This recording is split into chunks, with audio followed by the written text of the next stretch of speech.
What's up, Techno fam? What's going on? It is day one CES now. We've already had like 2 days doing press events, which was cool, but I'm a little wrecked, I'm not gonna lie. Before we begin, I want to let you guys know I'm running a CES special on the Spatial Audio Calibration Toolkit. Use the code CES15 and go to spatialcd.com. I love you guys. All right. And I'm here with Edge Sound Research and Dr. Ethan, right? Castro. Good to meet you, man. So I had a demo and it was pretty cool. Yeah. I didn't know I was gonna get a massage. Oh, damn. Oh. Oh, oh, this is cool. Oh, dude, you gotta try this out. Yeah? It was pretty cool. I mean, okay, you know, cool. I mentioned this in our live stream yesterday, and yeah, my viewers were kind of clowning it a little bit. They're like, okay, Really? it's like a butt kicker. I'm like, well, it looks like a Mac Mini that you would just like slide under a chair or something like that, right? Yeah, and actually, that's where our research started. So I did my research in variable tactile multimodality because being hard of hearing, I was like, hey, is there a way to get more out of the butt kicker? Wait. You're hard of hearing. Yeah. Oh, okay. The irony is not lost on me, I promise you. Yeah. No, so that was the point of the research, though, right? Was hey, I need a better way to hear. I'm a musician for some reason, music engineer for a worse reason, I guess. It's not the field you go into when you're hard of hearing. Right. But you know, there's got to be a way to access it. You know, I'm having trouble hearing it. I don't have a critical environment. I'm moving around studios a lot. I don't know what's what. Once I get adjusted to a place, which takes me a lot longer than normal because of my ears, I finally get adjusted to one place and then I move to another place. And so it's never something that I can have a consistent experience across everything. So for me, it was a experiment to say how much information can I get from the body, because my body will always be at every place. And so if I can make it consistent in one place for my body, when my body goes to another place that has it as well, then it will be exactly the same experience. And so that was my research. Started with the butt kickers, Subpack, you know, big friends and family, Subpack and the tactile transducer family. But they're always just focused on the low end because it's the easiest for the human body to access. Right. So my research was like, hey, how far can the human body really access? And it got further and further and further until we realized, it is actually just the entire frequency range. It's just less effective through the skin at higher frequencies. And your ears take over. Okay, that makes sense. Yeah. So in the demo, so there was no speakers at all. That's right. No speakers at all. No speaker at all whatsoever. Okay, that was kind of cool because it's just this thing on the wall. Having the panels on the wall were actually, I didn't know what to expect, right? I saw the you put it in the floor, you put it in the couch or the chair, and then you put it on the how many modules do you have in that demo room? So there are 20.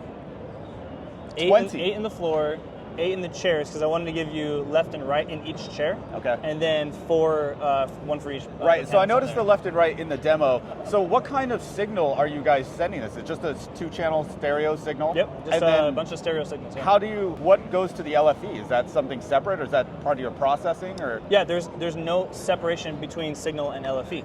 LFE is just what we call the collection of frequencies that are at the lower end of the range. Yeah. So if frequencies are frequencies, the lowest and the highest should be. So this is not a subwoofer per se. That's right, not a subwoofer. Not a subwoofer. So it's just a full range transducer. Is that what you would call it? That's right, and there's no single transducer that does a full range transducer, which is really frustrating because realistically, I wrote a piece and I was like, hey, I need the full frequency stuff from this. And I started looking at the transducer, friends of ours, and I was like, hey, do you guys make something that like reliably does a little more in the upper range? And they're like, yeah, it does. I'm like, but it definitely tapers off. But yeah, it's supposed to be just for LFE. And I'm like, wait. What if you took a bunch of these together and somehow had them talk to each other to make it so that way full frequency goes to the body? So is that what you did? And that's exactly what we did. Okay, cool. Yeah, so these are kind of dumb arrays. Dumb right? arrays. Dumb arrays. It's like that's what somebody was like, that's not a good way to market your product. It's dumb equipment or something. Yeah, it's dumb. It's the arm is not smart itself. The brain tells the arm to do something smart. Okay. So. All right, got it. Okay. I understand. This has a brain. This guy's stupid. That's right. There's a brain somewhere else that tells this guy what to do. Right? Exactly. Okay. So yeah, so the 20 transducers we have in here, or the arrays, we call them ResonXs because they resonate anything, and the hard part about that is anything has a different resonant frequency. Okay. So the idea is that the brain is listening to what the transducers are listening to from the material, fixing themselves so that way they're adaptive to whatever material is on there. Material, you mean recording like either in the chair or on a wall or in the ground or something? That's right. Or the material that, the signal that's... No, so both, yeah. Both? So if the signal is sending something to the chairs are fiberglass. Fiberglass has a different resonant frequency than the floors, which are wood. It's a really beautiful pancake experiment that our product designer Vincent Zhang is running, where it's 2 pieces of plywood sandwiched between foam to be able to have different frequencies resonate through it. Different materials, we can manipulate different materials to get different frequency responses, but it could be ordinary wood as well, and we have a lot of data that gives frequency responses of different types of wood. So wood has a natural frequency response, fiberglass does, and so does metal. And so if we know all these things, we know how to be able to adjust the devices themselves to respond differently because they're on those different materials. Yeah, the rabbit hole went really deep. And, I could imagine. I didn't come out for a while. I'm a little pasty for how long we've been down the hole. You lost even more hearing. Is that what happened? I lost the idea of what hearing means. yeah, right. So the demo, we went through gaming clip, basketball, concert, the whales. The whales was really, really cool. I like the amount of vibration, and then halfway through the song, I'm like, oh man, I don't want to listen to this anymore. You know, so like, is there a way to like dial things down a little bit? How does that work? Yeah, so every single chair, floor, and each of the panels are all individually controllable. Again, this being dumb, the more intelligence we give it, the more intelligent it becomes. Okay, so so then what is where's the brain? What's the brain? Can you show the brain? Can you show the brain? Around the side? You want to see a rat's nest of the brain? The brains are distributed. Okay. Into several different devices here. Yeah. So these are all amplifiers. Yeah, right? Amplifiers, signal processors, and also just a traditional digital mixer. Again, we're just dealing with regular sound here. It's about the intelligence of how the sound gets to the devices is really where the magic happens. The idea was that we wanted to pick up a new device, a new amplifier, a new something if we're ever in the field. And that's happened before. Sometimes emergencies happen and we need to pick up something, and if everything is super customized, then that does make it hard, you know? Trying to do as little specialized as possible. Most of the things are off the shelf. We're working with the partners to be able to optimize for our specific use case, of course, but otherwise, yeah, we wanted just to preserve the sound as much as possible throughout the materials, which makes more offline intelligence, so that way we can deploy it in something light form like this. Pricing, availability, what's all that about? We're definitely looking for some partners to be able to work with. So it's definitely not something that's a consumer-directed thing just yet. Yeah, it's just came out of the lab, so it's not going to be something that might be super accessible unless you're crazy, and we want to hear from you if you're crazy. That's for sure. Yeah, but it's definitely something where it's like it's a premium type of. Gotcha, and you would clearly have to make a space for it, right?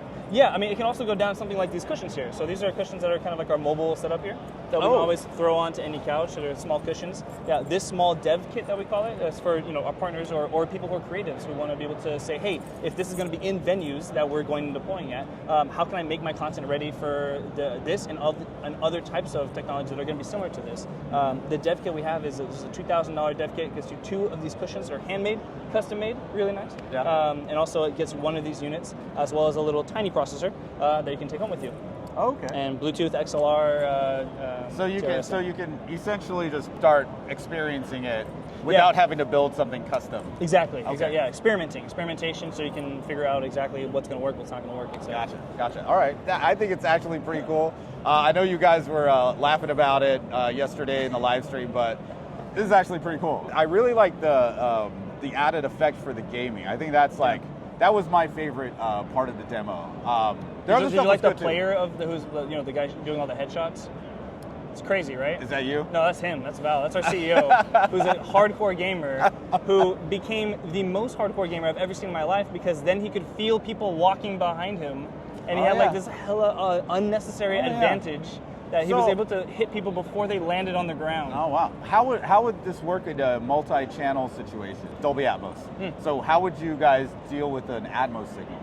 Atmos would look at this. It depends on how you have it configured. If you have these just to the left and right of you, if you got a dev kit and you're sitting on the couch and you had dev kit one on each side, it's a regular stereo down mix. Okay. So it would be able to plug in, plug and play. Okay, got it. Stereo down mix. Okay. If you wanted a specific like left or right, or make a specific haptic channel, or tactile channel, or embodied sound channel, then that would be something you could just assign those. But if you're going that far, you probably have the capability to assign different channels in your digital audio workstation or something. Yeah, for the creator side. Yeah. Very cool. All right. Well, Ethan. Cool, man. Thank you so much. Great to meet you, man. Good to meet you as well. Glad you enjoyed it. And yeah, surprisingly, it was actually really cool. It's definitely something that's hard to explain until you experience it. So, if there's questions, love to take them. It can't be worse than my defense. I mean, I'm sure they're gonna comment and stuff. You guys can definitely comment back. And you guys are in Riverside, so just out of LA. Yeah. Maybe we could do something. Come by and see where this came from, and there's a lot of other cool things around there too. Yeah, it'd be cool to have you. Yeah, we'll check that out. Cool. All right, guys, I got more CES 2024 coming at you. We'll see you in the next one. Peace.